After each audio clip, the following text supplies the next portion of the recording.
The United States dropped 14 of the largest conventional bombs ever built on a single country in a single night, and still didn't win.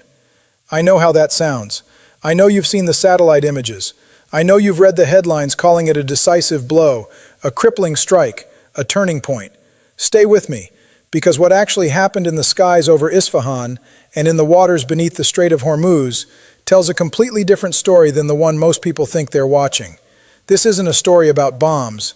It's a story about what happens when the most powerful military in human history hits every target it planned to hit, destroys nearly everything it intended to destroy, and still finds itself staring into an economic abyss it cannot shoot its way out of.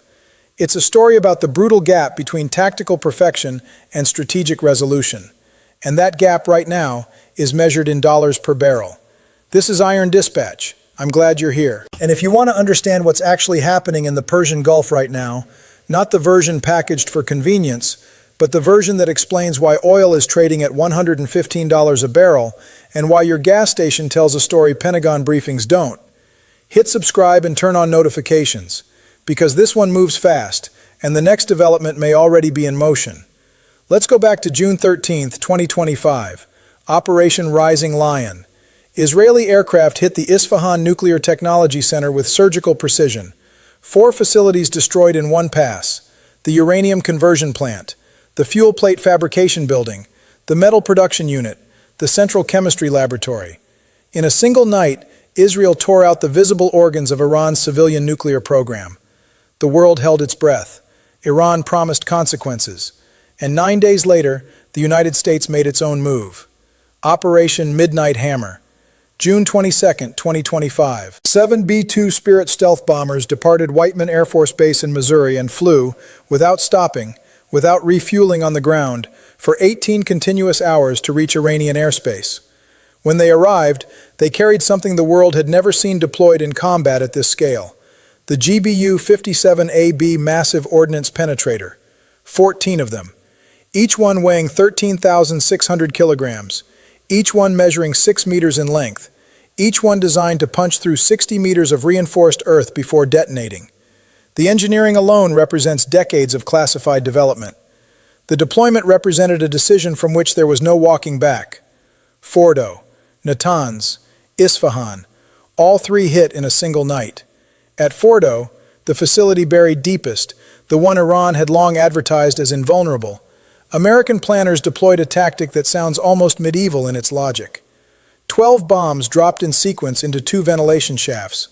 The first bomb cracks the concrete cap. The next ones travel downward at 300 meters per second, riding the breach their predecessor created, detonating underground. Not on top of the mountain, inside it. It is the kind of precision that reads on paper like total dominance. 30 Tomahawk cruise missiles from a submerged American submarine arrived simultaneously, collapsing tunnel entrances at Isfahan before any Iranian crew could seal blast doors or redistribute materials. The scale of what happened on March 31, 2026, the 4th wave, beginning at exactly 0010 local time, is almost incomprehensible in conventional terms. More than 40 GBU-31 BLU-109 penetrating bombs. Some analysts who reviewed Maxar and Planet Labs satellite imagery put the number between 45 and 50. Total bomb weight delivered, somewhere between 36 and 41 tons of hardened steel and high explosive, dropped through 1.83 meters of reinforced concrete and the rock beneath it. Before a single bomb fell, Iran's Bavar 373 air defense systems and S-300 radar installations near Isfahan International Airport had already been blinded, suppressed by electronic warfare and precision strikes that ensured the B-2s flew into darkness that Iran itself had been made to create. Here's the number that changes this entire story. Before the June 2025 strikes began, the Bulletin of the Atomic Scientist reported that Iran had accumulated 540 kilograms of uranium enriched to 60%, enough by most technical estimates to produce 11 nuclear weapons if further enriched. In March 2026, satellite imagery from an Airbus Pleiades Neo platform captured something that nobody in the public conversation was discussing loudly enough. 18 blue containers being loaded onto trucks at Isfahan, moving toward the southern tunnel entrance. Experts who analyzed the imagery said the configuration was consistent with the transport of uranium hexafluoride at high enrichment levels. The material moved before the bombs arrived. Let that sit for a moment. After months of escalating strikes, Rising Lion in June 2025, Midnight Hammer 9 days later, Epic Fury beginning February 28, 2026, then the March campaign that hit IRGC headquarters on the 2nd, the Minsad Dehai underground weapons development site on the 3rd, the UNESCO-protected heart of Isfahan on the 9th, the Mubarakeh steel complex on the 27th.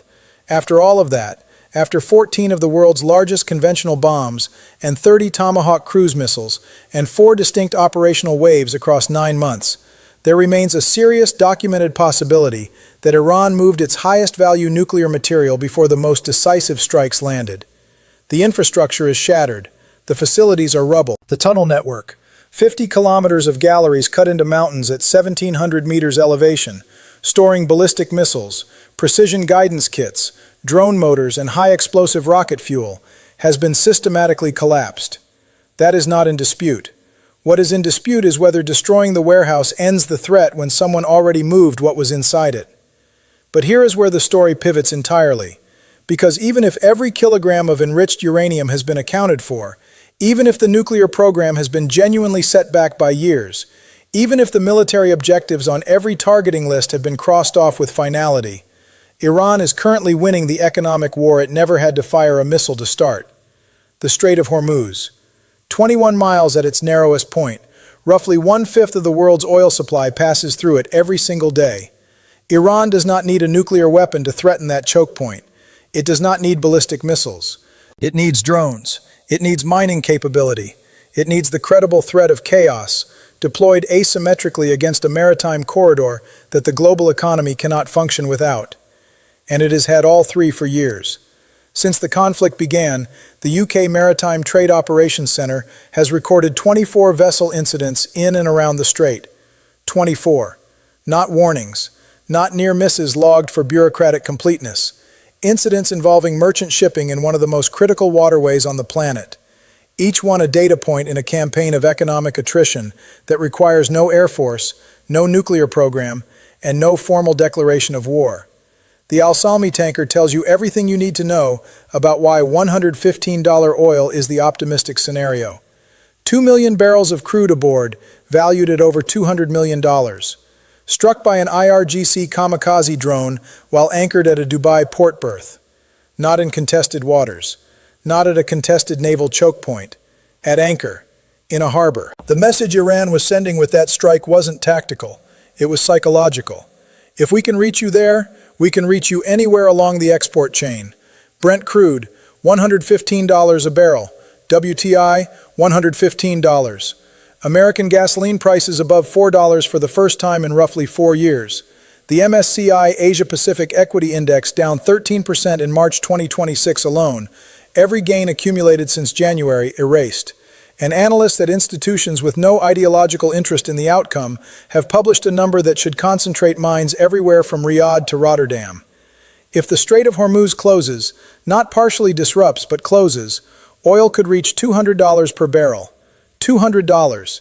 Do you understand what that does to a global economy already running on fractured supply chains and elevated debt loads? Do you understand what that does to every manufacturing economy in Asia, every import-dependent nation in Europe, every emerging market that priced its budget around oil below 90? The downstream consequences aren't theoretical. They are already visible in shipping insurance premiums, in rerouted tanker traffic, in the quiet conversations between energy ministers that never make the evening news. Iran understands it. That is the point. That has always been the point. Here's what most coverage gets completely wrong about this conflict. The debate has been framed as, did the strikes work? Did the bombs penetrate deep enough? Did the B-2s hit the right coordinates? Those are tactical questions dressed up as strategic ones. The actual strategic question is different. The question is whether destroying Iran's nuclear and missile infrastructure eliminates Iran's ability to impose costs on the international system. And the answer, visible in every oil futures contract and every rerouted tanker, is clearly no. Iran never needed nuclear weapons to hold the global economy hostage. It needed a body of water it has spent decades learning to threaten, a fleet of inexpensive drones it can produce domestically, and the knowledge that every day the strait remains dangerous is a day the pressure builds on Washington, Riyadh, Brussels, Beijing, and Tokyo to negotiate something Iran can call a victory. This is the asymmetric trap in its purest form. The United States brought the most technically sophisticated conventional strike package in the history of warfare. Stealth bombers, penetrating munitions tested against the deepest bunkers on Earth, perfect ISR, suppressed air defenses, sequenced, layered, multi-wave operations conducted across 9 months with extraordinary operational security.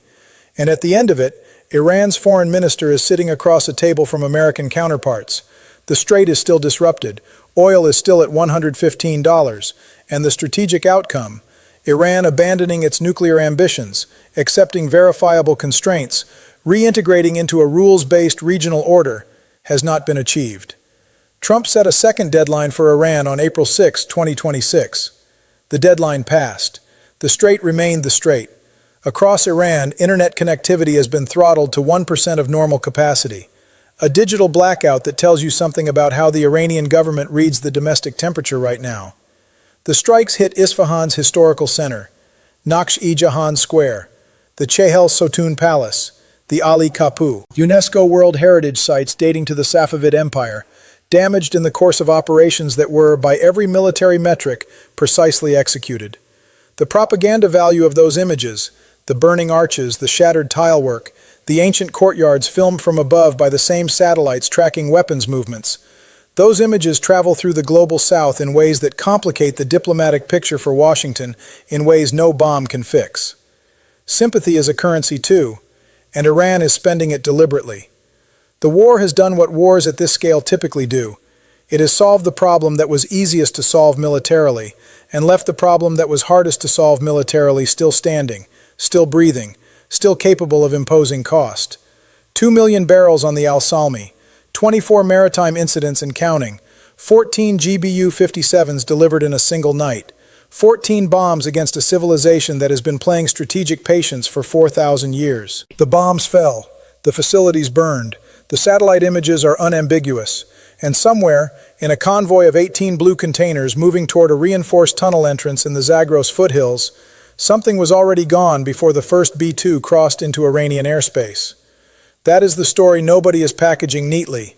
That is the gap between tactical success and strategic resolution. That is why, at $115 a barrel, with gas above $4 and Asian equity markets erasing a full year of gains, the question of whether the United States won in Isfahan remains genuinely, uncomfortably open. Something is still moving. Something is still in play. And the Strait of Hormuz does not care how deep your bunker busters can penetrate. We'll keep watching. We'll keep reporting. That's why you're here.